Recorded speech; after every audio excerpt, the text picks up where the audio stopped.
अभ्यास वर्ग के समापन सत्र में हम सब यहाँ उपस्थित हैं। हमारे मध्य में मंच पर 3 मान्यवर हैं। श्रीमान रजत जी शर्मा हमारे बीच उपस्थित हैं। उनका पुनः एक बार हम तालियों की गड़गड़ाहट के स्वागत करेंगे।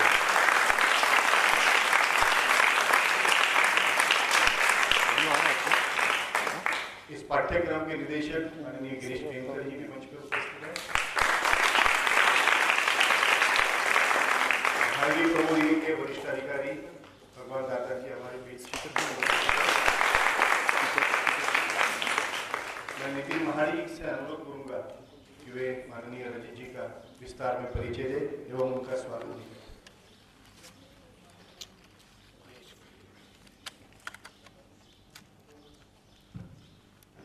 नमस्कार। अत्यंत प्रतिकूल परिस्थिति में अपना बचपन जिन्होंने बिताया, ऐसे रजत जी शर्मा। रजत जी बचपन में 6 भाई, 1 बहन और अपने माता पिता के साथ में एक 100 स्क्वायर फीट की छोटी सी रूम में रहते थे। उस परिस्थिति से ऊपर उठकर एक समर्थ पत्रकार, एक सफल उद्योजक तक की यात्रा जिन्होंने तय की है, ऐसे रजत जी शर्मा आज हमारे बीच में इस समापन सत्र के मुख्य अतिथि है। ये हमारे लिए बड़े सौभाग्य की बात है। अपनी लगन और मेहनत से म्यूनिसिपल स्कूल में पढ़ने वाले ये महानुभव दिल्ली के प्रतिष्ठित महाविद्यालय में पहुंचे। वहां रजत जी विद्यार्थी आंदोलन में सक्रिय रहे। अपने परिवार की आर्थिक स्थिति ठीक नहीं थी, ये जानकर वो ट्यूशन्स पढ़ाते थे और अपनी पूरी शिक्षा पूरी की। पत्रकारिता की शिक्षा के बाद 10 साल तक प्रिंट मीडिया में उन्होंने काम किया और बड़े राष्ट्रीय समाचार पत्रों के संपादक रहे हैं। 1992 में आपकी अदालत कार्यक्रम की संकल्पना की और फरवरी 1993 में पहला एपिसोड प्रदर्शित हुआ था।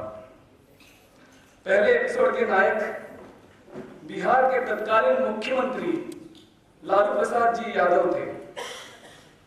तब से लेकर चल रहे इस कार्यक्रम में अब तक 800 से भी अधिक विभिन्न क्षेत्रों के दिग्गजों का रजत जी ने सामना किया है। खास बात यह है, हस्तियां जैसे बाला साहब ठाकरे, राजेश खन्ना, बीजू पटनायक, जो लोग कभी टीवी पर खुद जाकर जिन्होंने इंटरव्यू नहीं दिया था, ऐसी हस्तियां भी रजत जी के अदालत के कटघरे में आए हैं। ये बड़ी विशेष बात है। 2 दिसंबर 2014 में इस कार्यक्रम के 21 साल पूरे होने पर राष्ट्रपति महोदय, प्रधानमंत्री, फिल्म इंडस्ट्री के 3 खान तथा विभिन्न क्षेत्रों के दिग्गजों की उपस्थिति में एक बड़ा कार्यक्रम भी आयोजित किया था।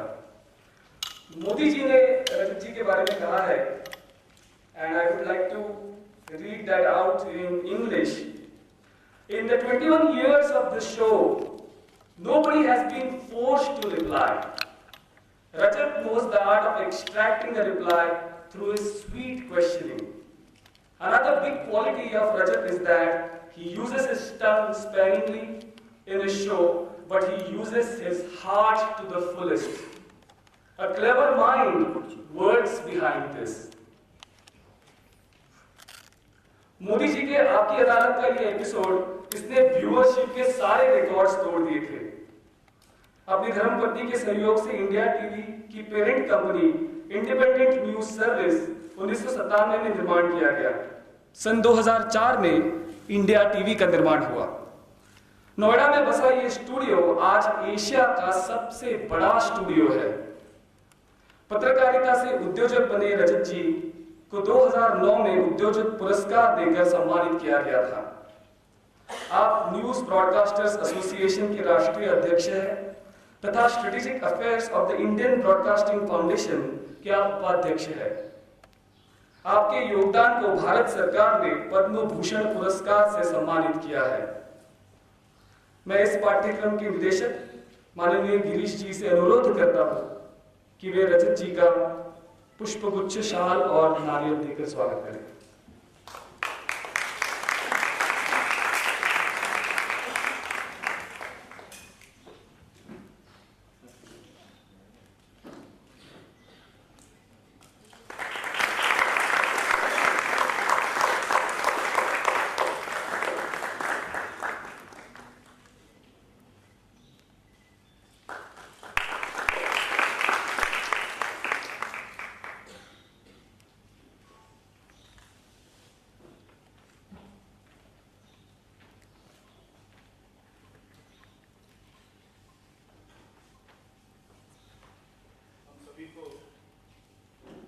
इस अभ्यास वर्ग में सम्मिलित होने के लिए प्रमाण पत्र मिलने वाला है। अभी प्रातिनिधिक रूप में माननीय रजत जी से हम उसका स्वीकार करेंगे। मैं नाम लेता हूँ 4 अपने विद्यार्थियों का।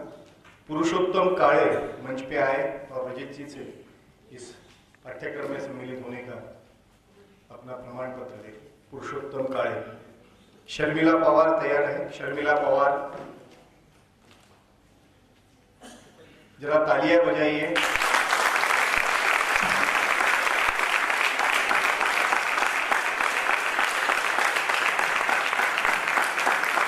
सुनील गीते, सुनील गीते। अनुजा ओढ़ेकर, अनुजा ओढ़ेकर। लगा दिया, कौन सा पीला ना लगा दिया, लगा दिया।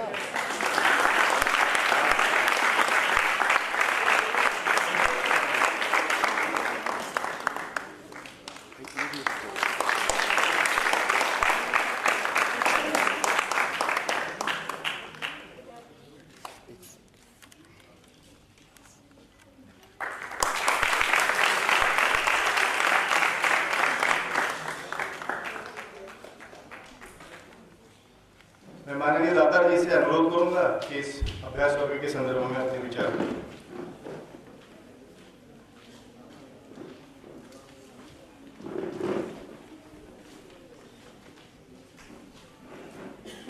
रामभाऊ मार्गीय प्रबोधिनी के पवित्र परिसर में रजत जी आपका हृदयपूर्वक स्वागत। स्वर्गीय दीनदयाल उपाध्याय जी की प्रेरणा से 32 साल पहले ये कार्य आरंभ हुआ। संशोधन, प्रबोधन और प्रशिक्षण, इन 3 क्षेत्रों में यहाँ काम चलता है। सारा काम समाज सेवा की भावना से चलता है। विविध क्षेत्र के लोगों के लिए प्रशिक्षण का कार्यक्रम रखना ये प्रबोधिनी की परंपरा है। इसी मायने में मीडिया में जो स्टूडेंट्स आना चाहते हैं और पर्टिकुलर इलेक्ट्रॉनिक मीडिया में जो आना चाहते हैं, उनके लिए एक प्रशिक्षण का कार्यक्रम 3 दिन का हमने यहाँ पे रखा था। और मुझे कहने में आनंद होता है कि पूरे महाराष्ट्र के दूर दूर के कोने से 100 जन यहाँ पे 3 दिन के लिए प्रशिक्षण के लिए आए हैं। उसमें अमरावती के जैसे दूर से भाग से भी लोग हैं। पूरे महाराष्ट्र के 11 इंस्टीट्यूशंस के लोग यहाँ पे इसमें सम्मिलित हुए हैं और उसमें एक वर्किंग जर्नलिस्ट है, लेकिन बाकी सब के सब स्टूडेंट ही हैं। इन सभी बच्चों ने यहाँ पे कड़ी मेहनत की है और 3 दिन में बहुत अच्छे नामवंत और सीनियर जर्नलिस्ट ने उनको मार्गदर्शन किया है। इस अभ्यासक्रम का उद्घाटन करने के लिए सीनियर एंकर निधि कुलपति जी यहाँ आई थी। यहाँ पे सीनियर जर्नलिस्ट सुधीर गाडगे, प्रसन्न जोशी, आलाप जी गुरुबोले और ऐसे कई लोग जिनके मार्गदर्शन का सौभाग्य इन सब बच्चों को मिला। रजत जी, हम बहुत आपका शुक्रिया अदा करना चाहते हैं कि हमें आज आपको सुनने का मौका मिल रहा है। बहुत बहुत धन्यवाद।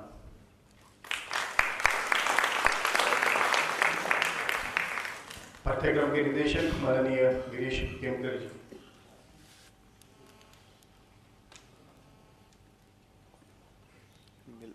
Okay okay okay. नमस्कार रजत जी, आज आप यंग जर्नलिस्ट के अदालत में खड़े हैं और आपको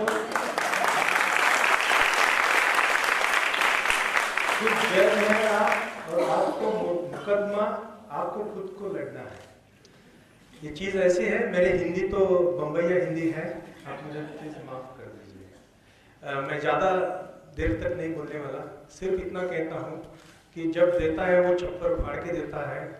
आज 3 दिन में निधि कुलपति से लेके सुधीर जी है, प्रसन्न जी है, रजत जी है, मीडिया के सब मालगी प्रबोधिनी ने आपको जो ये सुविधा उपलब्धियाँ दी है, वो मेरे ख्याल से जर्नलिज्म के हिस्ट्री में ऐसा कहीं वर्कशॉप मैंने नहीं देखा है।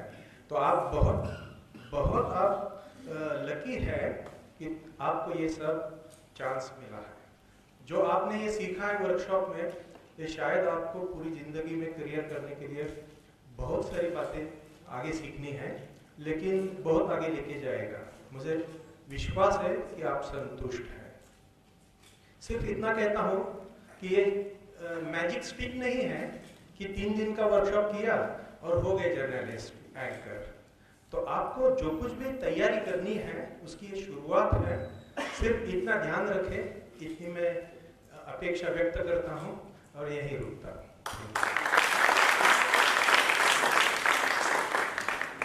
माननीय रजत जी ने बनाई हुई एक फिल्म देखेंगे हम 10 मिनट की, तत्पश्चात रजत जी हम सबको संबोधित करेंगे।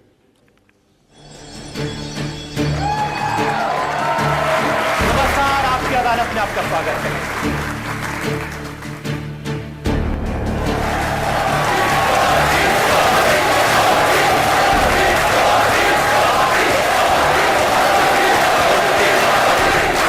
जैसे यहाँ लोग मोदी मोदी कर रहे हैं हर जगह। अब नीतीश जी का मैंने भाषण सुन रहा था, वो कह रहे हैं कि ये मोदी ने अपनी हवा क्रिएट कर दी है, कोई लहर नहीं है, ये सिर्फ अपने आप ही कहते हैं, कोई नहीं कहता। एक तो मैं खुद कभी कहता नहीं हूँ भाई, आप लोग बोल रहे थे, मैं बोल रहा था। ये जो जनता के मोबाइल फोन है, जो मेरा भी मोबाइल फोन है, इसके ऊपर मैसेज आते हैं कैसे हवा बनती है। मैसेज आया, ट्विंकल ट्विंकल लिटिल स्टार, अब की बार मोदी सरकार। तो मैं बहुत बहुत धन्यवाद करना चाहूंगा आपका और आपकी अदालत का कि आप लोगों ने मुझे फिर से यहाँ पे 18 साल के बाद आमंत्रित किया है। आपके गर्म मिजाज की और भी फहरिस्त मेरे पास। पाँव पड़ रहा हूँ आपके ने अपने ब्लॉग में लिखा है, जज साहब आप सुने और जनता सुन ले। मैं एक पेड़ के नीचे अपनी अम्मी और जुनैद के साथ बैठा गेम खेल रहा हूं और शाहरुख मेरे पांव चाट रहा है। बीच बीच में मैं शाहरुख को बिस्किट दे रहा हूं। इससे ज्यादा मुझे और क्या चाहिए। अभी मैं क्या बताऊं रजत जी, सच तो ये है कि ये एक मजाक था। अडवाणी जी बड़े लीडर थे तो आप अडवाणी जी के साथ नजर आती थी, अब नरेंद्र मोदी बड़े लीडर हो गए तो आप उनके साथ नजर आती हैं। तो जिसके सूरज चढ़ रहा हो तो सलाम। जिस प्रकार के इल्जाम यहाँ रजत जी लगाए जा रहे हैं, उसमें आप रजत शर्मा कम और एक साथ ज्यादा नजर आते हैं।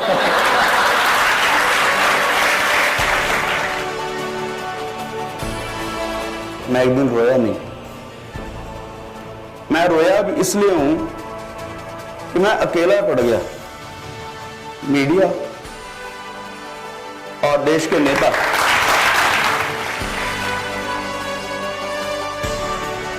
अजीत पवार अपने आसपास पुलिस का घेरा हटा के आए तो अपने पैरों पर चलकर वापस नहीं जाएंगे। जी बिल्कुल सर।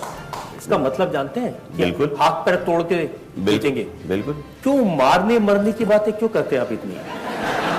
नहीं है, जिनके बारे में मैं बोलता हूं उनकी औकात ही वैसी होती है। अभी क्या करेंगे? डेमोक्रेसी में लीडर वही होता है जो जनता के बीच में चुनाव लड़ता है और जीत के आता है। तो आप ये मानते हैं कि लीडर वो जो चुनाव जिता सके? जी, लीडर वो जो चुनाव जिता सके। बात ये है, बात लेकिन ऐसा क्यों होता था? जो भी आतंकवादी गुजरात में एंटर करता था नरेंद्र मोदी को मारने के लिए, ऐसे सब के सब लोग एनकाउंटर में मारे गए। देश भर में 1500 एनकाउंटर में से सिर्फ 14 एनकाउंटर पर ही क्यों इंक्वायरी हो रही? देश में बाकी एक भी एनकाउंटर की जांच नहीं होती, सिर्फ गुजरात के एनकाउंटर की क्यों जांच हो रही है? क्योंकि उनको मालूम है कि गुजरात को बदनाम करना है तो मोदी को बदनाम करना पड़ेगा, और मोदी को बदनाम करना है तो और कोई तो रास्ता है नहीं। अमित शाह को करना पड़ेगा। नहीं, अमित शाह छोड़िए ना। जब आप पर इल्जाम लगे भ्रष्टाचार के तो आप बहुत नाराज हो गए। अगर आपको ये ऐसा लगता है कि मैं सचमुच अपना आपा खो जाऊंगा या नाराज हो जाऊंगा तो आप इतने पास नहीं खड़े होते। तभी थोड़ा सा डिस्टेंस मैंने रखा है। पूरे पंजाब की एक बहुत बड़ी समस्या है ड्रग्स। कितने परिवारों में एक एक बच्चा ड्रग्स में इन्वॉल्व है और फैमिलीज बर्बाद हो रही है। बहुत सारे लोगों ने मुझे कहा कि ये मैं सवाल जरूर पूछूं। कल को अगर केंद्र में हमारी सरकार आती है, जिस तरह से टेररिज्म रोकने के लिए बॉर्डर के ऊपर विजिलेंस हुई है, इस नार्को टेररिज्म को रोकने के लिए उससे भी ज्यादा सख्त विजिलेंस बॉर्डर के ऊपर। जिस देश में 3 बेटियों के पिता होम मिनिस्टर हों, उसमें इंडिया गेट और जनता मंच पर लड़कियों के बाल खींच के उन्हें घसीटा जाए, पुलिस उनको डंडे मारे, ये कैसे स्वीकार हो सकता है? शांति से बैठे हुए लड़कों पर या लड़कियों पर कोई इस तरह का अत्याचार हुआ होगा तो उसमें पूरी इंक्वायरी करनी होगी। ये छोटी छोटी बच्चियां हाथ जोड़ के पुलिस वाले से कह रही हैं कि हमें मत मारो, और आप कह रहे हैं कि इंक्वायरी होगी। इसमें इंक्वायरी की जरूरत है?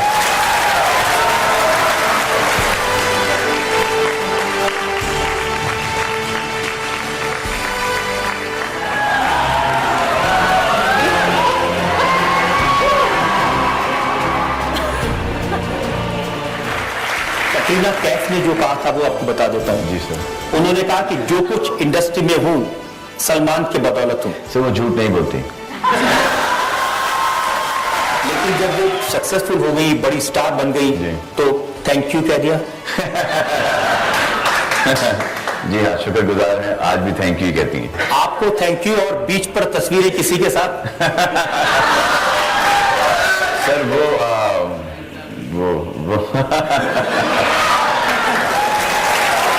ना, मुझे बता दो राजनाथ जी, आप पार्टी के अध्यक्ष हैं, बड़े पुराने नेता हैं, बाकी नेताओं की बात छोड़ दीजिए, आपको मन में कहीं जलन नहीं होती मेरे से ज्यादा आगे निकल गया?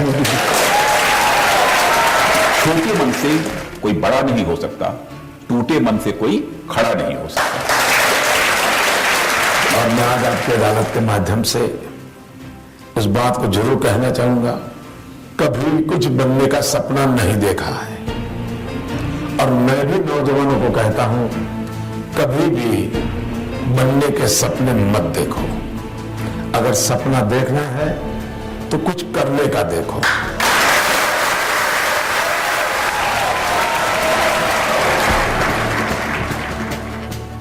आपकी अदालत मेरे सवालों से नहीं बना, आपकी अदालत आपके जवाबों से बना।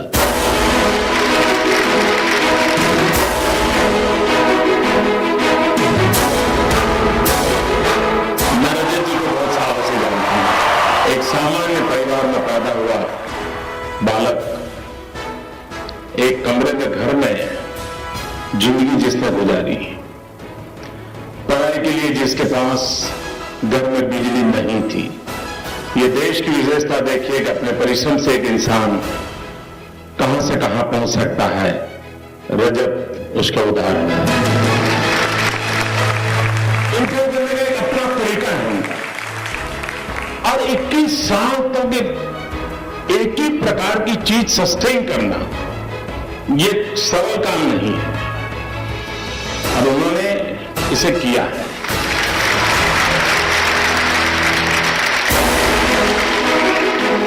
I'm indeed very happy to be present on this happy occasion when Rajat's program, Aapki Adalat, has completed 21 years. This program has manifested the strength of our democracy. And please do not change your role to be the public prosecutor of the people of India. Thank you, ladies and gentlemen.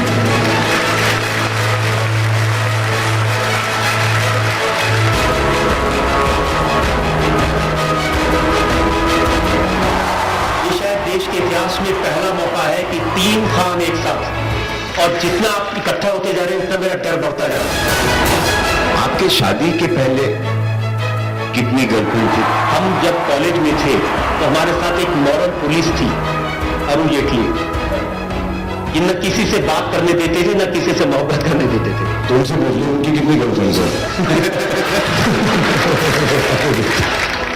बार बार अब आपकी अदालत में कहते हैं जनता जानना चाहती है, जनता जानना चाहती है, जनता जानना चाहती है। आप लोग जनता की हिम्मत तो नहीं है तो उनसे कुछ पूछने की।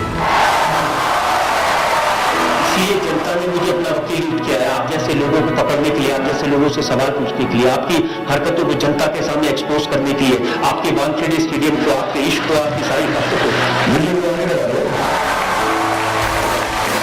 21 साल से हमें और देश की जनता को एंटरटेन किया, उसके लिए बहुत बहुत शुक्रिया और शुभकामनाएं। मैं तीनों से कहना चाहता हूं कि आओ आपस में करें तूर की बिजली तकसीम। आसमान में जो बिजली चमकती है उसको हम आपस में बांट लें। आओ आपस में करें तूर की बिजली तकसीम, रोशनी तुम में रहे और तरफ हम में रहे, रोशनी तुम में रहे और तरफ हम। शर्मा साहित्य एवं शिक्षा।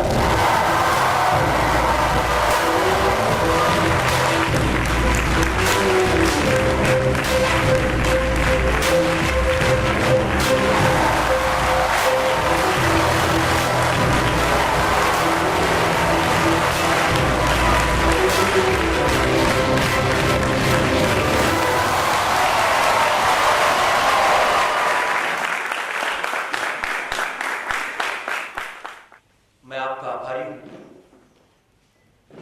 कि आपने मुझे एक ऐसे संस्थान में आने का मौका दिया जिसमें लोगों को सिखाने के लिए, प्रशिक्षण के लिए एक उदारता की भावना है। ऐसा इंस्टीट्यूशन नहीं है जो पैसा कमाने का इंस्टीट्यूट है।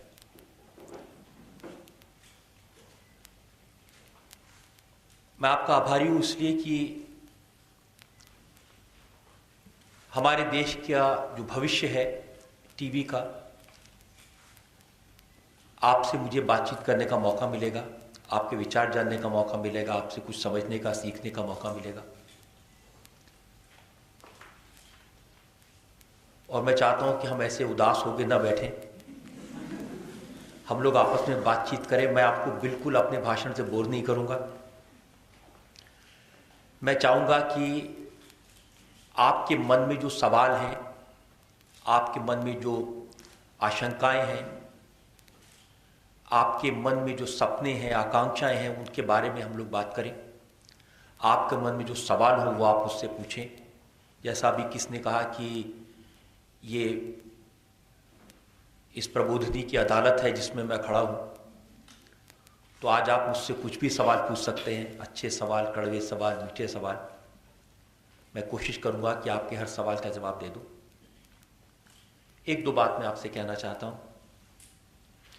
ये जो टीवी पर दिखता है, ये जो ग्लैमर है, ये जो इतनी बड़ी जिंदगी है, इस तक पहुंचने के लिए बहुत लंबा संघर्ष करना पड़ा। मेरे जीवन के बारे में बहुत सारी बातें बता रहे थे। मुश्किल की जिंदगी थी। एक 10 बाई 10 का कमरा था, 7 भाई थे, बहन थी, माँ थी, पिताजी थे। इतनी जगह नहीं थी कि हम फर्श पर एक साथ सो सकते थे। तो जैसे कपड़े की दुकान में थान लगाने के लिए तख्ते लगे होते हैं एक के ऊपर एक, ऐसे सोना पड़ता था। नहाने के लिए गली के नुक्कड़ पे एक नल था, वहां पर नहाते थे। 2 बाल्टी पानी माँ और बहन के लिए ले आते थे। पढ़ने के लिए रेलवे स्टेशन था पास में, वहां जाके पढ़ते थे।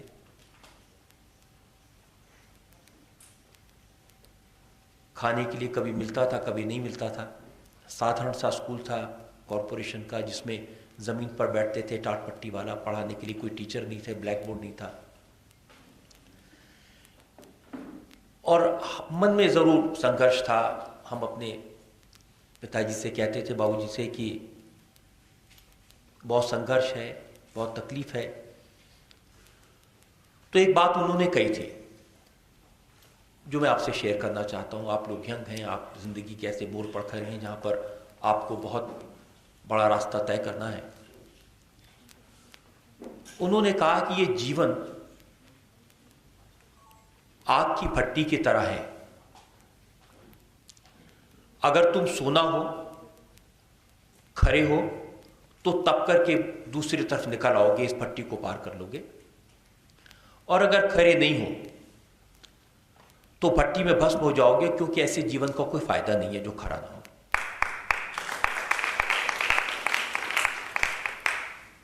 उन्होंने सिखाया कि संघर्ष से डरना नहीं। और मैं आपको आपके जीवन के इस मोड़ पर पहली बात यह कहना चाहता हूं कि बड़े बड़ी चुनौतियां आएंगी, तकलीफें आएंगी, लेकिन संघर्ष से घबराने की आवश्यकता नहीं। बाबूजी कहते थे कि जीवन जीना आसान नहीं होता, बिना संघर्ष कोई महान नहीं होता, और जब तक न पड़े चोट हथौड़े की, पत्थर भी कभी भगवान नहीं होता।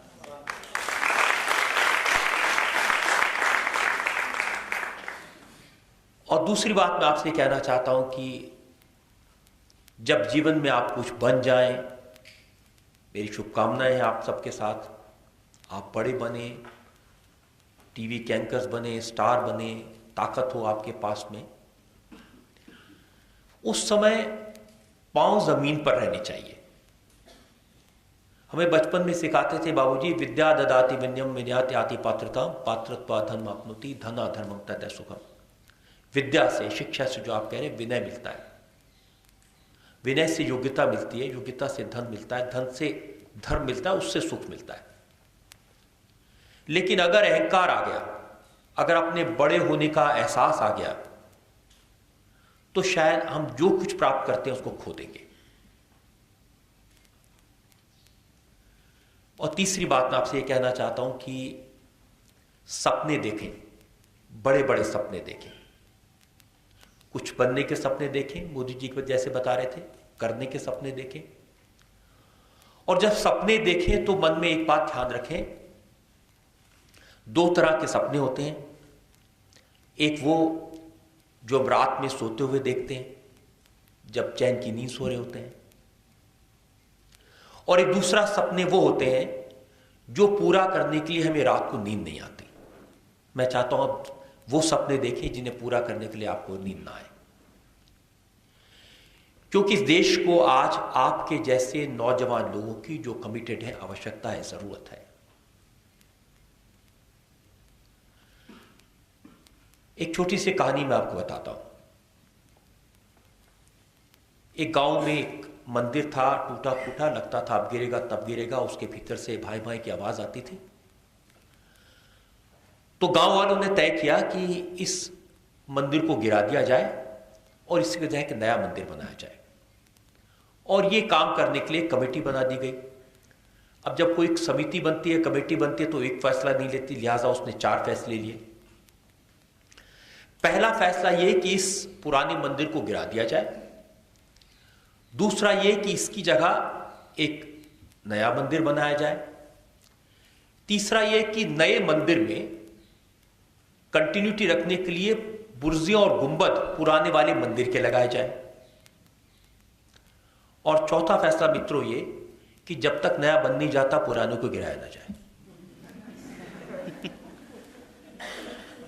हम आज ऐसे मोड़ पर खड़े हैं समाज में, नए मूल्यों से जुड़ना चाहते हैं, हम डिजिटल इंडिया की बात करना चाहते हैं, लेकिन हम पुरानी चीजों को छोड़ना नहीं चाहते। ये विरोधाभास है, ये कॉन्ट्रडिक्शन है, जिसको आप मीडिया को दूर करने की जरूरत है, जिसको आप लोग जब मीडिया में काम संभालेंगे, आपको दूर करने में इसमें मेहनत करने की जरूरत है। नए मूल्यों से जुड़ें, पुरानी बातों को न छोड़ें, कैसे इसमें हम सामंजस्य स्थापित करें, यह बड़ी चुनौती हमारे सामने है। यह जमाना इलेक्ट्रॉनिक मीडिया का जमाना है। पिछले 15 साल से मुझे सौभाग्य रहा है इसे देखने का, करीब से 22 साल हो गए मुझे इलेक्ट्रॉनिक मीडिया से जुड़े। हर तरह के स्ट्रगल मैंने देखी है, हर तरह का संघर्ष मैंने देखा है। 1999 में 99 में जब कारगिल की वॉर हुई थी, उसके पहले हमने 65 की वॉर, मैं तो बहुत छोटा था उस समय लेकिन थोड़ी बहुत याद है, 71 की वॉर पाकिस्तान के साथ, बांग्लादेश वाली, दोनों में भारत ने विजय प्राप्त की थी, लेकिन उसकी इतनी लोगों के दिल पर छाप नहीं पड़ी थी। क्यों? उस समय इलेक्ट्रॉनिक मीडिया नहीं था। 99 का जो कारगिल का युद्ध था वो पहला टेलीवाइज्ड युद्ध था, जिसको लोगों ने करीब से देखा, जैसे अपने घर में लड़ाई लड़ी जा रही है। बहुत दिल पर गहरा असर छोड़ा। बहुत सारे टेररिस्ट अटैक हुए थे कई वर्षों में, लोगों ने ध्यान दिया, लेकिन पहली बार एक टेलीवाइज्ड टेररिस्ट अटैक 26/11 का जो मुंबई में हुआ था वो हमने देखा। जिसने लोगों के दिलों पर छाप छोड़ी, जिसने मीडिया के बारे में बहुत सारे सवाल खड़े कर दिए। क्या वाकई में इतना करीब जाकर उसको दिखाना चाहिए था? क्या टीवी एंकर्स को उसको इतना हाइप करना चाहिए था? ये इसलिए कि ये लोग देख पा रहे थे उसको, लेकिन उसकी वजह से लोगों के मन में विश्व से इतना बड़ा 26/11 का टेररिस्ट अटैक हुआ, लेकिन पूरे देश में उसकी कोई प्रतिक्रिया नहीं हुई, कोई दंगा नहीं हुआ। उसका कारण यह था कि लोगों को विश्वास था, जो वो देख रहे हैं वो सच देख रहे हैं, जो वो देख रहे हैं वो लाइव देख रहे हैं, जो लोग उसको डिस्क्राइब कर रहे हैं वो ईमानदारी से उस लोगों तक पहुंचा रहे हैं। भरोसा था, विश्वास था। तो टीवी ने, इलेक्ट्रॉनिक मीडिया ने लोगों के मन में एक विश्वास, एक क्रेडिबिलिटी पैदा की है। हमने बहुत सारे पॉलिटिकल पार्टीज के स्प्लिट मैंने अपने जीवन में देखे हैं। 1969 में कांग्रेस का स्प्लिट हुआ था जब मिसेस गांधी कांग्रेस की अध्यक्ष बनी थी। 77 में जनता पार्टी का स्प्लिट हुआ था। एक बड़े सपना था सरकार का, वो सरकार कैसे टूटी थी। लेकिन उस समय टीवी इतना बड़ा नहीं था। लेकिन अभी हाल ही में आपने देखा जो केजरीवाल की आम आदमी पार्टी का स्प्लिट हुआ, ये पहला टेलीवाइज स्प्लिट था। लोग हर हरकत को टीवी पर लगातार देख रहे थे। टीवी जिस इंसिडेंट को दिखाता है लोगों को, वो लोगों के दिल पर एक छाप छोड़ जाता है और उसकी वजह से लोगों को फैसले लेने में, चाहे वो आतंकवाद के बारे में हो, चाहे वो पॉलिटिकल पार्टी के बारे में हो, फैसले लेने में आसानी होती है। टीवी के इस ताकत का कैसे इस्तेमाल किया जा सकता है लोगों तक अपनी बात पहुंचाने में, वो आपने देखा नरेंद्र मोदी ने करके दिखाया। अपनी बात कितने आर्टिकुलेट तरीके से लोगों तक पहुंचाना, और आज भी पिछले 10 महीने में वो सरकार में है और मैं ये देखता हूं कि जब कहीं थोड़े बहुत डाउट्स होते हैं, कहीं शक होते हैं और फिर एक भाषण होता है नरेंद्र मोदी का, लोग कहते हैं हाँ भाई बात तो ये आदमी ठीक कह रहा है। इफेक्टिव तरीके से टीवी के मीडियम, और जब वो बोलते हैं तो आपने देखा होगा सब टीवी चैनल्स पर एक साथ ब्रॉडकास्ट होता है। किस लिए? क्योंकि लोगों को लगता है कि ये आदमी आर्टिकुलेट तरीके से टीवी पर बोलना जानता है, अपनी बात को कन्वे करना जानता है, उसकी बात को लोग सुनते हैं। केजरीवाल की पार्टी ने भी टीवी का बहुत इस्तेमाल किया अपनी बात लोगों तक पहुंचाने के लिए, उसका उनको लाभ भी हुआ। लेकिन जैसे ही उनकी सरकार बनी, पहला काम उन्होंने किया कि टीवी पर आना बंद कर दिया। किस लिए? मुझे लगता है कि जब सब्सटेंस की कमी होती है, जब मैच्योरिटी की कमी होती है, जब अनुभव की कमी होती है, तो फिर आदमी उसी माध्यम से डरने लगता है जिसने उसको क्रिएट किया है। ये दो बड़ा फर्क, मैं दो इन लीडर्स के बारे में आपको बता रहा हूं। चूंकि आप टीवी की दुनिया में जाने वाले हैं, चूंकि आप टीवी के एंकर बनने वाले हैं, आपको ये सारी परिस्थिति होगा, ये जो देश में परिस्थिति निर्माण हुई है, कितना असर है टीवी का, इसको समझने की जरूरत है। बहुत सारे मैं उदाहरण आपको दे सकता हूं, 2, 4, 5 उदाहरण के जरिए मैंने आपको एक अंदाजा देने की कोशिश की है। आपको समझना पड़ेगा कि जिस मीडियम से आप खेल रहे हैं वो आग की तरह है। आग खाना पकाने में भी काम आ सकती है, आग घर को जलाने में भी काम आ सकती है। आप उसका इस्तेमाल कैसे करें, ये बहुत बड़ी चुनौती हमारे सामने। और ये सच है कि बहुत सारे लोगों ने टीवी का इस्तेमाल या तो अपने आप को बनाने के लिए या दूसरों को नुकसान पहुंचाने के लिए किया। लेकिन इस माध्यम का कितने सशक्त तरीके से, कितने पॉजिटिव तरीके से समाज के निर्माण में इस्तेमाल किया जा सकता है, इसके उदाहरण भी कम नहीं है। आज जो हमारे देश में राजनीतिक जागरूकता आई है, जो सत्ता का परिवर्तन हुआ है, जो लोगों में भ्रष्टाचार के खिलाफ लड़ने की ललक जगी है, देश के नौजवानों में राजनीति में डायरेक्टली पार्टिसिपेट करने की लालसा जगी है, ये मैं समझता हूं कि टीवी का, इलेक्ट्रॉनिक मीडिया का कमाल है, जिसके जरिए लोगों में जो लोग भ्रष्ट हैं उनको हटाने में, जो लोग बाहुबली हैं, जो लोग ताकत का इस्तेमाल करके राजनीति में आगे आना चाहते हैं, उनको रोकने में इलेक्ट्रॉनिक मीडिया ने, टीवी ने बहुत बड़ा रोल प्ले किया है। लेकिन इसका अर्थ ये नहीं है कि सब कुछ ठीक ठाक हो गया। इसका अर्थ ये नहीं है कि टीवी ने एक नया रास्ता दिखा दिया। ये शुरुआत है, बहुत इनिशियल स्टेज है। लेकिन एक बड़ी बात है कि 2 चीजें मैं मानता हूं जो पिछले 15 साल में क्रांति हुई है। एक केबल टीवी जो लोगों की कंपल्शन बन गया, हर किसी के घर में है, हर जगह लोग देखते हैं। और दूसरा मोबाइल फोन। 125 करोड़ की हमारे मुल्क में 90 करोड़ लोगों के पास में मोबाइल फ़ोन है, और मोबाइल फ़ोन और केबल टीवी दोनों का बहुत रिश्ता है। हम कोई ऐसी चीज़ दिखाते हैं, ऐसी खबर जो पब्लिक इंटरेस्ट की होती है, या ऐसी चीज़ जो ज़्यादा लोगों तक पहुंचनी होती है। आप जानते होंगे कि व्हाट्सएप के ज़रिए या मोबाइल टीवी के ज़रिए वो लोगों तक पहुंचती है, लोग उसको बार बार देखते हैं और मोबाइल फ़ोन का इस्तेमाल करते हैं टीवी पर आने वाली खबर को पर रिएक्ट करने के लिए। ये दो ऐसी चीज़ें हैं जिसको आपको समझने की ज़रूरत है, और इसका कैसे हम इस्तेमाल करें, कैसे समझदारी से देश को बनाने के लिए, समाज को जोड़ने के लिए इनका इस्तेमाल करें, यह समझने की ज़रूरत है। मैंने आपसे वादा किया था कि मैं बहुत ज़्यादा बोलूँगा नहीं, ये बेसिक एक भूमिका है जो मैंने आपके सामने बनाई है। मैं चाहता हूँ कि आपके मन में जो सवाल है, क्योंकि मैं आपको वो बात कहना चाहता हूँ जो आप पूछना चाहते हैं। जैसे मैं आपकी अदालत में हमेशा करता हूँ कि मैं लोगों से वो सवाल पूछता हूँ जो आम आदमी के मन में सवाल होते हैं, साधारण व्यक्ति के मन में सवाल होते हैं। मेरे मन में तो ऐसे सवाल हो सकते हैं जो कॉम्प्लिकेटेड सवाल हो सकते हैं, जिनका साधारण लोगों से कोई लेना देना नहीं है, लेकिन ऐसे सवाल पूछने से लोगों को लगता है हाँ एक अपनापन है। और मैं चाहता हूं कि आज आप अपने मन में, आपके मन में जो सवाल हैं, जो डाउट्स हैं, आशंकाएं हैं, वो पूछें, ताकि हम लोग आपस में बातचीत कर सकें। और आपके सवालों से मुझे बहुत कुछ सीखने को मिलेगा, मुझे पता चलेगा कि हमारे नए लोग, नई पीढ़ी के लोग क्या सोच रहे हैं। जी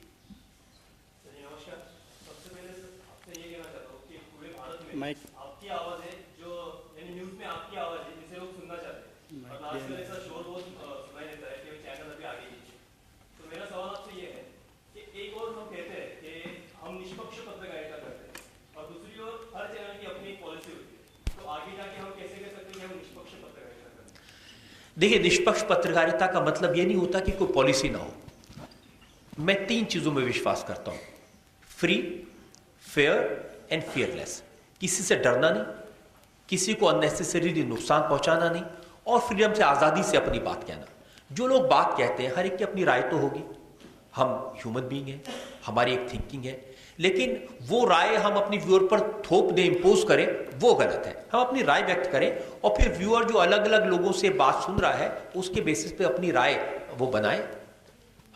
लोग अच्छी बातें भी कहते हैं। देखिए, 12 साल तक इलेक्ट्रॉनिक मीडिया में नरेंद्र मोदी जी को सिर्फ क्रिटिसाइज किया गया, आलोचना की गई। इतनी कटु आलोचना शायद मैं नहीं समझता इतिहास में किसी राजनेता की ऐसी हुई होगी।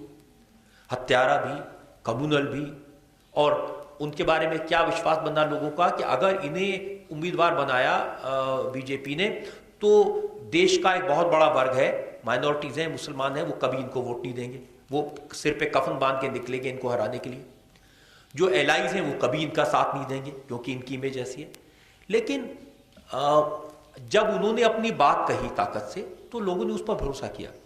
तो ये नहीं है कि हमने कोई राय दे दी उस पर लोग भरोसा कर लेंगे। सबको अपनी राय देने का हक है।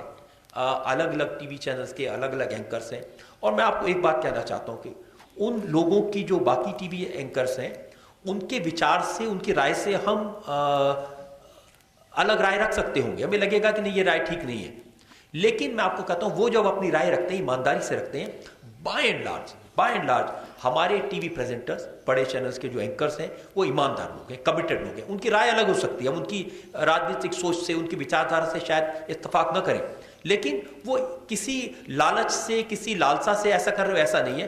वो ये उनकी सोच है, उसको अब वो समाज के सामने रखते हैं। नमस्ते सर, मेरा नाम विशाल मुंदड़ा है।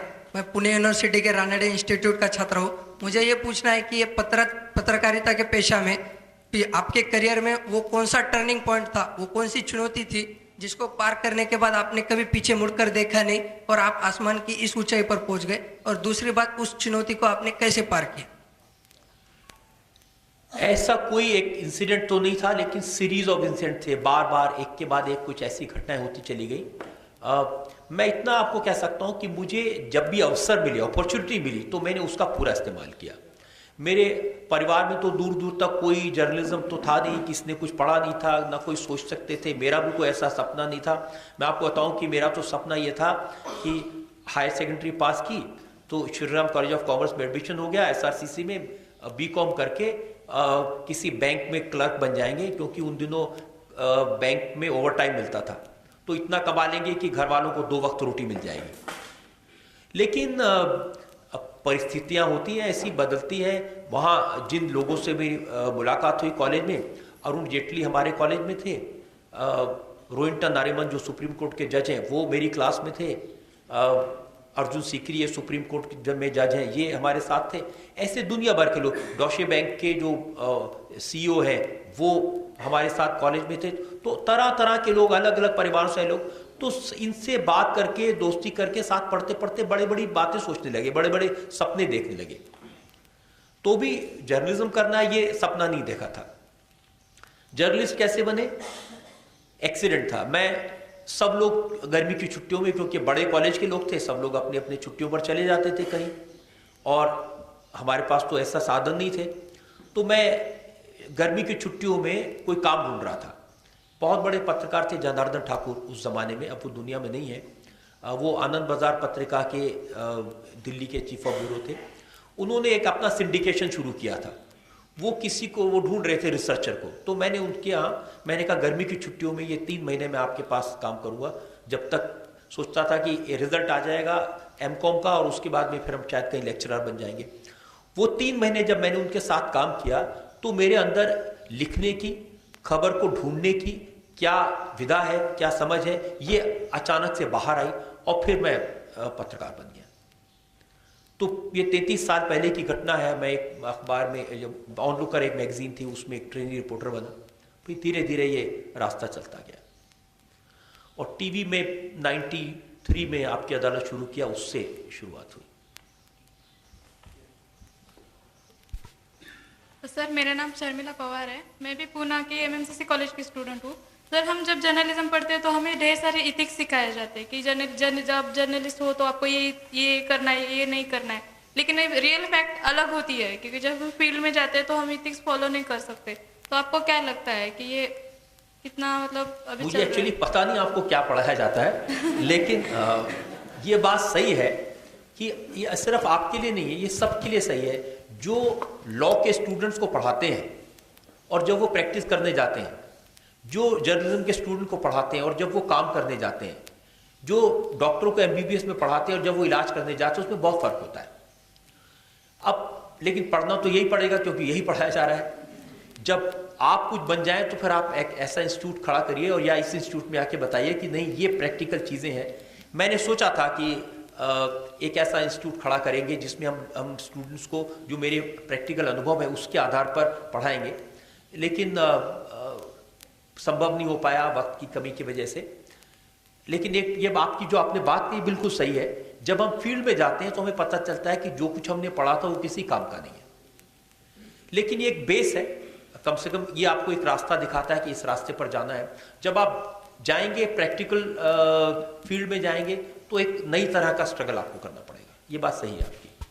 सर, मेरा नाम सुमेध है और मैं डॉक्टर बाबा साहेब आम्बेडकर मराठवाड़ा यूनिवर्सिटी औरंगाबाद से हूँ। कहाँ? अच्छा जी। मेरा सवाल ये है कि आपकी अदालत शो जो है, इसी तरह से इलेक्ट्रॉनिक मीडिया में जो शो चल रहे हैं, तो एक सिस्टम को कटघरे में लाकर खुद ही जस्टिस देने की कोशिश किया जा रहा है क्या? अगर कोई केस है जो कोर्ट में है, उसके ऊपर प्रोसेस चालू है, लेकिन खुद ही इलेक्ट्रॉनिक मीडिया हो या प्रिंट मीडिया हो, एक जस्टिस देने की खुद अपने तरीके से कोई कोशिश की जा रही है क्या? इसमें जल्दबाजी हो रही है क्या? देखिए, एक तो दो आपके सवाल है। एक तो आपकी अदालत है, इसमें तो जो पेश करते हैं वो कोई जस्टिस देने के कारण नहीं, ये तो पब्लिक जनता के ऊपर छोड़ते हैं। ये तो एक प्रोग्राम है, विधा है, इंटरव्यू लेने का तरीका है, फिर पब्लिक डिसाइड करती है।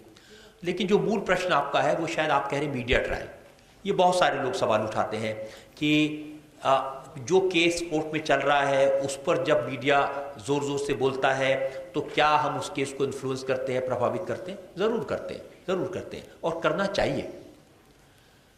अगर इलेक्ट्रॉनिक मीडिया पूरी ताकत से केस ना उठाता तो जैसिका लाल का मर्डर करने वाला मनु शर्मा सलाखों के पीछे नहीं होता, उसको उम्र कैद की सजा नहीं मिलती, वो फिर किसी बार में किसी लड़की को गोली मारने के लिए तैयार हो रहा होता। अगर इलेक्ट्रॉनिक मीडिया शोर नहीं बचाता तो नीलम कटारा अपने बेटे नीतीश कटारा की मौत के लिए जिम्मेदार लोगों को सजा नहीं दिलवा पाती। इसलिए ये कहना कि इलेक्ट्रॉनिक मीडिया ट्रायल करता है, बहुत सारे जजेस भी मुझे ये बात कहते हैं और मैं हमेशा उनसे ये बात को कॉन्टेस्ट करता हूं। सच सामने लाना ये बताना कि किसी केस में विटनेसेस को प्रभावित करने के लिए क्या किया गया है, इसमें कोई दोष नहीं है। हाँ, लेकिन किसी ट्रायल को प्रभावित करने के लिए अगर झूठ बोलना, गलत खबर चलाना, ये तो वैसे ही अपराध है किसी भी बारे में। मेरी तो मान्यता यह है कि जहां जरूरत पड़े समाज को जगाने की, दिल्ली में बलात्कार का केस हुआ था, उस मासूम लड़की के साथ में जिसको कोई जानता नहीं था, उससे कोई रिलेशन नहीं था किसी का, लेकिन हजारों नौजवान सड़कों पर उतर आए, लाठी खाई, मार खाई, सवाल उठाए। किस लिए? उन्होंने जब टीवी पर देखा, उसकी बात सुनी तो उस दर्द को महसूस किया। एक मासूम बच्ची, उसने कोई गलती नहीं की थी, वो एक पब्लिक ट्रांसपोर्ट में जा रही थी, अपने दोस्त के साथ जा रही थी, एक फिल्म देखकर आई थी, क्या गलती थी उसकी? इसीलिए इतना गुस्सा आया समाज को। अब हम ये कहें कि मीडिया ने उसका ट्रायल करके उसको इन लोगों को फांसी चढ़वा दिया, ये बात मैं ठीक नहीं मानता। ये हमारी जिम्मेदारी है, और आप भी जब इस फील्ड में जाएं, मैं आपसे कहूंगा कोई कितना भी कहे, जिस इशू पर आपको लगे हाँ ये समाज का दर्द है, ये हमको लोगों के सामने रखना चाहिए, बेधड़क होकर के, निडर होकर के, बिना किसी आलोचना की परवाह किए इस सच को समाज में लाना चाहिए। ये आपकी जिम्मेदारी है, ये हमारी जिम्मेदारी है। Hello sir, my name is Pranjal Kulkarni. Hello sir, my name is Pranjal Kulkarni from Nashik. Sir मैं तो शुक्रियादार हूँ। मेरा एक सपना था जो आज पूरा हो, मैं आपको लाइव सुनना चाहता था, जो मेरा पूरा हुआ। सर आज तक का ऐसा इंटरव्यू जो आपको खुद को पसंद आया हो, इतने सारे आपने इंटरव्यू लिया और क्यों? मुझे तो अब 22 साल हो गए, अब इस 13 मार्च को, हर बार जब मैं शो करता हूं तो मुझे तो उसमें हमेशा कुछ ना कुछ कमी नजर आती है। जब मैं देखता हूं तो मुझे लगता है ओहो इसको और ऐसा करना चाहिए था, इसमें ये करना चाहिए था। लेकिन 2-3 ऐसे इंटरव्यूज हैं जिनका मैं आपको जिक्र करूंगा, एक तो नहीं 2-3, जिनमें वाकई में मुझे जब सामने बोलने वाला भी बराबर चोट देता हूं, जैसे बाला साहब ठाकरे, 18 साल पहले की बात है, उसके पहले उनको कभी उन्होंने टीवी पर इंटरव्यू दिया नहीं था, और लेकिन लोग खौफ था, डर था, बाल ठाकरे, शिवसेना, और वो रिकॉर्डिंग मुंबई में हमने की थी, तो मुझे लोगों ने बहुत डराया हुआ था कि यहाँ तो अब ये शिव सैनिक मार पीट देंगे, लेकिन एक जुनून था। लेकिन उसमें बड़ी बात थी वो कैसे उन्होंने जवाब दिए। मैंने बाला साहब से पूछा, बहुत तैयारी मैंने की थी और मैं सोचा था इनको मैं फंसाऊंगा और फिर थोड़ा मजा आएगा, तो मैंने कहा कि बाला साहब सुना है मुंबई आपके नाम से कांपती है। तो मैंने कहा जब वो कहेंगे कि नहीं कांपती तो मैं उदाहरण दूंगा, देखिए ये किया ये किया। कि मैंने जब कहा बाला साहब सुना है मुंबई आपके नाम से कांपती है, उन्होंने कहा कांपनी चाहिए, मुझे ही नहीं कांपेगी कि आपको कांपेगी। तो जब आदमी ऐसे जवाब देने वाला होता है तो उसको टैकल करना मुश्किल होता है। मैंने उनको पूछा कि दिलीप कुमार से आपकी बड़ी दोस्ती थी और वो आपके घर आते थे, आप मुंडे पे बैठ के बियर पीते थे और चने खाते थे, तो बोले हाँ बियर भी है, चने भी है, वो साला गायब हो गया। वो उनका जो जवाब देने का अंदाज था वो ऐसा था, वो बड़ी बेबाकी से, बड़ी सफाई से, बिना किसी और ये बात मुझे वो हमेशा मुझे याद रहती है कि ऐसा भी कोई जवाब देने वाला होता है। दूसरा मैं कभी नहीं जिसको भूलता हूं वो शाहरुख खान। शाहरुख खान ये तो अभी जब दोबारा है तो अब तो he is a very very big star. 18 साल इन्होंने कहा, 18-19 साल पहले की बात है, ये जब आपकी अदालत में आए थे तो इनकी 2 फिल्में बाजीगर और 1-2 फिल्में रिलीज हुई थी, तो इतने बड़े स्टार नहीं थे शाहरुख खान। और मैं भी शुरुआत किया था, 1.5 साल हुआ था प्रोग्राम करते हुए। लेकिन कितना विट, कितना क्लेवर ये आदमी था। उस दिन मुझे अंदाजा लगा ये आदमी बहुत आगे जाने वाला है। दिल्ली के एक छोटे परिवार से मुंबई में आकर के इतनी बड़ी अपने लिए जगह बना ली। क्या था उस प्रोग्राम में, बहुत सारे सवाल थे। ऑडियंस में से किसी ने पूछा कि ये बताइए शाहरुख साहब, फिल्म इंडस्ट्री में आप किसको नंबर 1 मानते हैं? तो उसने कहा मैं हूं ना। तो मैंने कहा आप क्या बात कर रहे हैं शाहरुख साहब, ये तो सब फिल्म इंडस्ट्री कहती है कि अमिताभ बच्चन नंबर 1 है। उस समय अमिताभ बच्चन नंबर 1 बड़े स्टार थे। मैंने कहा अमिताभ बच्चन नंबर 1 है। तो उसने कहा वो कौन है? तो मैंने कहा देखिए, मुझे बचपन में सिखाया गया है कि विद्या ददाति विनयम विनयात याति पात्रता पात्रता धर्माप्नोति धना धर्मम ततः सुखम। उन्होंने मेरी तरफ देखा, कहा thank you, same to you. ये जो विड्थ था ये बहुत कम लोगों में निकली। और जो अभी रिसेंटली जो नरेंद्र मोदी के साथ जो शो किया था, ये ऐतिहासिक शो था, हिस्टोरिकल शो था। इसमें मैं आपको बताऊं कि कैसे कोई समझ लिए कि कोई दैवी शक्ति होती है, कोई विधि होती है, कैसे होता है। जिस समय उस दिन मोदी जी इलेक्शन कैंपेन में थे, उन दिनों बड़ी मुश्किल से वक्त मिला। वो रात को उनको 9 बजे पहुंचना था, वो करीब 10:30 बजे पहुंचे और हमारे स्टूडियो में 300-350 लोग इंतजार कर रहे थे। बड़ा क्रेज था लोगों में मोदी जी का। जब वो पहुंचे तो उनसे आवाज नहीं निकल रही थी, बिल्कुल गला बंद था। तो वो मेरे ऑफिस में थोड़ी देर बैठे रहे, फिर कहा 10 मिनट बाद कि पंडित जी क्या करें, अब तो बोला नहीं जा रहा। तो मेरी पत्नी जो उस प्रोग्राम को डायरेक्ट करती हैं, उन्होंने उनसे कहा कि आपको मिश्री दे देते हैं, आपको वही गर्म पानी दे देते हैं, ये चाइनीज़ की। तो उन्होंने कहा कि देखिए कोई ऐसा इलाज नहीं है जो मैं नहीं करता हूँ, रोज़ करता हूँ, लेकिन गले की अपनी सीमाएं हैं। शाम आज 6 पब्लिक मीटिंग की है, धुआं इतना होता है कि शाम तक आते आते गला बंद हो जाता है। और तो आज तो ये तो कहा थोड़ी देर वेट करते हैं। तो आधा घंटा 1 घंटा मतलब रात के 11:30 बज गए। और जब लगा कि अब गला नहीं खुल रहा है तो फिर कहा कि ठीक है आज हम इसको अबंडन करते हैं। कहा कि अब किस्मत। तो मैंने उससे कहा कि मोदी जी ज़रा नीचे जो इतनी ऑडियंस बैठी है वो मुझे जूते मारेंगे, वो सोचेंगे मोदी जी आए नहीं, मैंने उनको ऐसे ही बुला लिया था। तो एक बार इनको मिलके चले जाइए, और ताकि ये लगे कि आपने अपना वादा कमिटमेंट पूरा किया, मैंने भी अपना कमिटमेंट पूरा किया। तो जब हम नीचे स्टूडियो में गए तो जैसे ही वो घुसे, अच्छा वो ऑडियंस ऐसी नहीं थी, मैंने इंस्ट्रक्शन दिया था कि इसमें बीजेपी सपोर्टर नहीं होने चाहिए, आम आदमी होने चाहिए।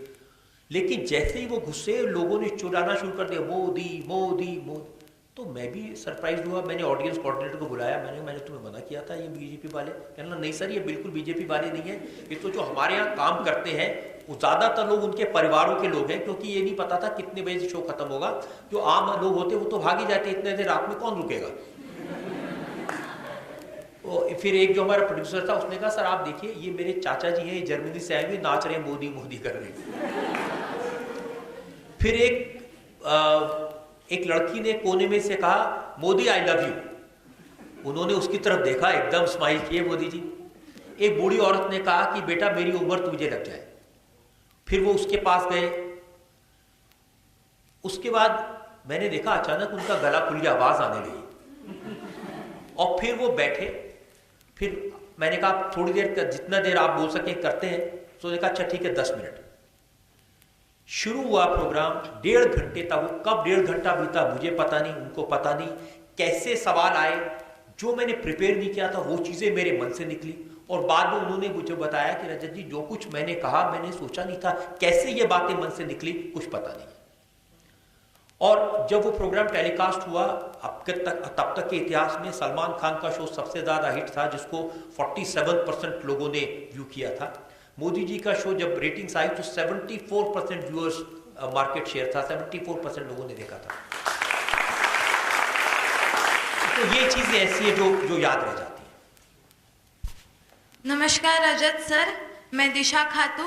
रामभाव मार्गे प्रबोधिनी की इस अदालत में सभी छात्र आपसे ये जानना चाहते कि अगर रजत शर्मा इस पत्रकारिता के क्षेत्र में नहीं होते तो जनता आपको किस क्षेत्र में देखती आज? बड़ा मुश्किल है कहना, क्योंकि मैंने तो कुछ सोचा ही नहीं था क्या बनना है। जैसे जिधर रास्ता धकेलता गया उधर चलते गए। मेरी माँ चाहती थी कि मैं डॉक्टर बनूं और मैंने एडमिशन भी लिया था साइंस की क्लास में। लेकिन जब साइंस की क्लास में पहले दिन गया तो उन्होंने कहा एक टी चाहिए, एक बोर्ड चाहिए, एक ज्योमेट्री बॉक्स चाहिए। और जाके जब मैंने वो दुकान वाले से पूछा इस सब की कीमत क्या है, तो उसने जब बताया तो फिर मैंने अगले दिन जाके साइंस में से नाम कटा के अपना कॉमर्स में करा लिया। तो अलग अलग इच्छा थी। मुझे मालूम नहीं है कि हमारे बाबूजी क्या सोचते थे। उन्होंने तो मुझे सिर्फ इतना एक घटना है जो मैंने अभी ये 21 साल वाले प्रोग्राम में भी लोगों को बताया था। उस जमाने में दूरदर्शन था सिर्फ एक, और उस पर फिल्म आती थी। आदि फिल्म शनिवार को आती थी और आधी फिल्म संडे को आती थी। आज की तरह नहीं, इतने सारे चैनल नहीं थे, और मोहल्ले में एक किसी के घर में टीवी था, उसके यहाँ टीवी देखने जाते थे। शहीद भगत सिंह पर फिल्म थी, आधी फिल्म ने शनिवार को देख ली थी। संडे को जब उनके घर गए तो उन्होंने अंदर से दरवाजा बंद कर लिया। जब मैं वापस घर आया तो मेरे आंख में आंसू थे, 8-9 साल का रहा होगा। तब बाबूजी ने पूछा कि क्या हुआ, तो मैंने कहा मैं वो फिल्म देखने गया था और आंख में, और उन्होंने दरवाजा बंद कर लिया। तब उन्होंने कहा था कि किसी दूसरे के घर में किसी तीसरे को टीवी पर देखना चाहते हो, कुछ ऐसा करो कि तुम टीवी पर आओ और लोग तुम्हें देखें। तो ये कहीं दिलो दिमाग में रह गया हो, कैसे सपना पूरा हुआ जानता नहीं। हाय सर, मेरा नाम सौरभ है, पुणे से हूँ सर। सर, चैनल की जो ओनरशिप होती है उसका न्यूज़ प्रेजेंटेशन पे कोई पॉलिटिकल इम्पैक्ट होता है क्या? हमारे यहाँ नहीं, ज़्यादा नहीं होता है। मैं नहीं समझता हूँ कि देखिए अमेरिका में और ब्रिटेन में, तो जो अमेरिका में खास तौर से जो टीवी चैनल्स होते हैं वो पॉलिटिकल लाइन लेते हैं। किसी को अगर सपोर्ट करना है जॉर्ज बुश को तो वो जॉर्ज बुश को सपोर्ट करेंगे, किसी को सपोर्ट करना है बराक ओबामा को तो उसको सपोर्ट करेंगे। वो पूरी पॉलिटिकल लाइन लेकर इलेक्शन कैंपेन में अपना एक रोल प्ले करते हैं। फॉक्स न्यूज़ ने ओबामा को सपोर्ट किया, तो अलग अलग चैनल्स अपना अपना रास्ता करते हैं। हमारे यहाँ ये नहीं है। हमारे यहाँ होड़ इस बात में, हमारे बड़ी ज़रूरत इस बात की रहती है कि हम अपनी क्रेडिबिलिटी बनाए रखें, बैलेंस बनाए रखें, क्योंकि हमारी जनता उसको स्वीकार करती है।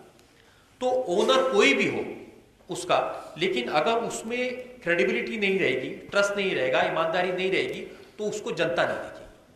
तो ये हमारे यहाँ तो इस बात की ज़्यादा होड़ रहती है कि बहुत सारे पॉलिटिकल पार्टीज हैं जिनके अपने चैनल्स हैं, या पॉलिटिकल लीडर्स हैं जिनके टीवी चैनल्स हैं। आंध्र प्रदेश में, कर्नाटक में, तो इसके खास केरल में भी है, पश्चिम बंगाल में भी है। लेकिन उनकी जो क्रेडिबिलिटी है वो सीमित है, सीमित ही लोग उनको देखते हैं। वो उनको उस पॉलिटिकल चैनल का, अब तमिलनाडु में जया टीवी है, जयललिता का, उसकी क्रेडिबिलिटी सीमित है। सन टीवी है डीएमके का, उसकी भी क्रेडिबिलिटी सीमित है। लेकिन ज़्यादातर उन लोगों की सफलता मिलती है जो लोग फ्रीडम से फेयर रहते हैं और फेयरलेस रहते हैं।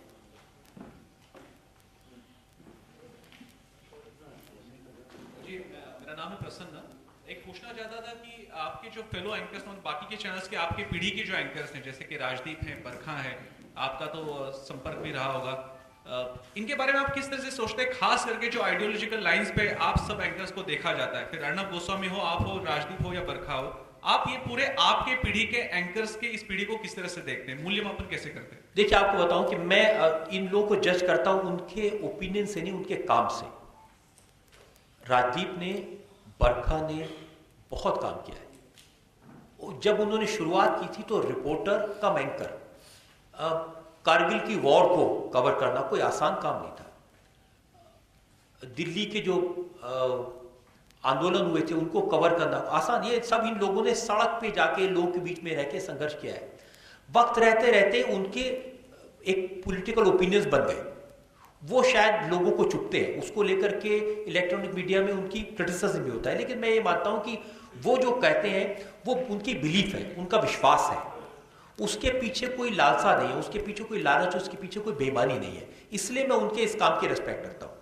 अलग अलग लोगों की अलग अलग राय हो सकती है, प्रणव रॉय की एक अलग राय है, लेकिन उनका प्रेजेंटेशन का स्टाइल इतना अच्छा रहा जीवन में कि वो बिल्कुल जो व्यूअर है उसके साथ में एक अपना एक रेपो क्रिएट कर पाया।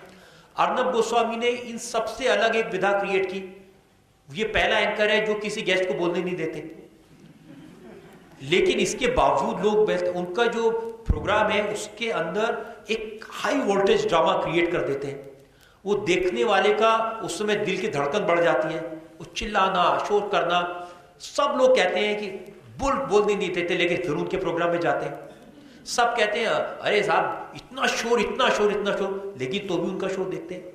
तो ये एक उन्होंने एक इस भीड़ में जहां बहुत सारे एंकर्स थे, बहुत सारे स्टार्स थे, उसके बीच में इतना बड़ा स्टार बनना, इतनी बड़ी ताकत बनना, ये मुझे लगता है इन सब की बहुत बड़ी अचीवमेंट है। और असली तो जनता डिसाइड करती है कि उनकी बात को कितना विश्वास नहीं करना। और मैं ये मानता हूँ जो हमारे देश का जो व्यूअर है, दर्शक है, वो आंख बंद करके किसी पर विश्वास नहीं करता, किसी पर विश्वास नहीं करता।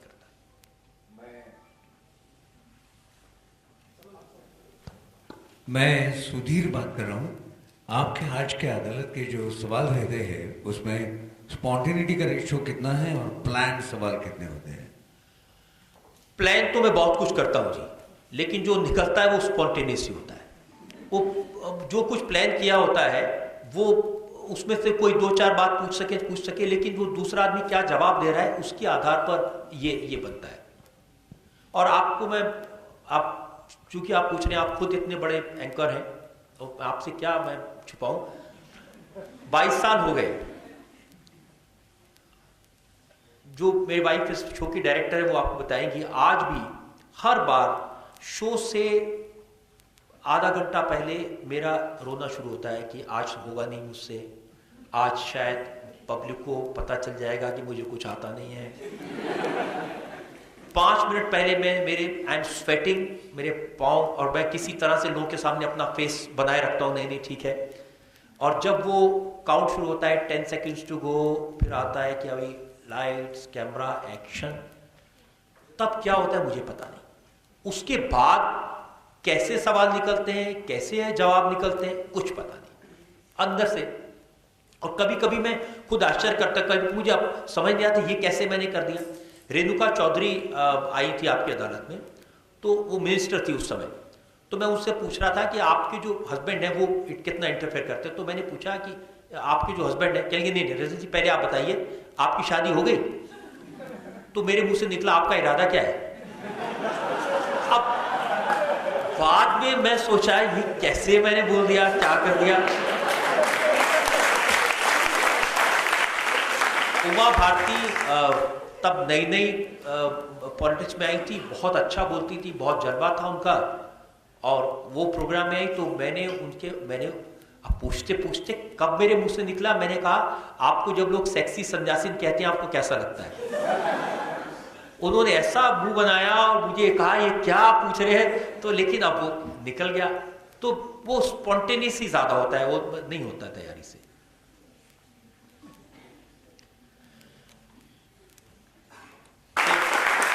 मन तो है कि बातें करता रहूं, सवाल पूछता रहूं, लेकिन बहुत अच्छा लगा आपके यहाँ। Thank you very much.